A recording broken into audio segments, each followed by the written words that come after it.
এই July August গণ অভ্যুত্থানে যেই সকল আওয়ামী লীগের চিহ্নিত সন্ত্রাসী, যুবলীগ, ছাত্রলীগ যারা অস্ত্রধারী সন্ত্রাসী, এখন আমরা দেখতে পাচ্ছি যে তারা সাভারের বিভিন্ন স্থানে তারা ঘুরে বেড়াচ্ছে।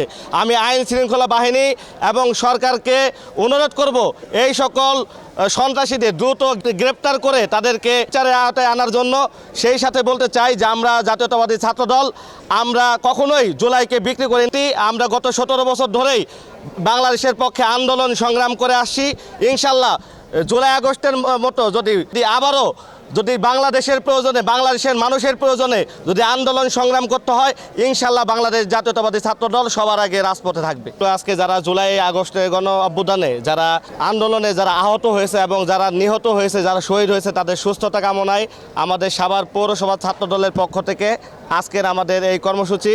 আমরা জুলাই আগস্টে আপনারা সকলে জানেন যে কিভাবে নির্মমভাবে একটি শান্তিপূর্ণ আন্দোলন করার কারণে ফ্যাসিস্ট সরকার এবং ফ্যাসিস্ট পুলিশ তারা সাধারণ শিক্ষার্থী ভাই বোনদের উপরে কীরকম অত্যাচার নির্মমতা করেছিলেন, আমরা তার তীব্র নিন্দা এবং প্রতিবাদ জানাই। এবং জুলাই আগস্টে যারা আহত হয়েছেন, যারা নিহত হয়েছেন, সরকারকে আমি অনুরোধ করব আপনারা আহতদের চিকিৎসার ব্যবস্থা করবেন, যারা এখন পর্যন্ত আহত রয়েছে, এবং যারা মারা গিয়েছেন তাদের পরিবারের পাশে থাকবেন, তাদের জন্য পরিবারের জন্য কর্মসংস্থানের ব্যবস্থা করবেন।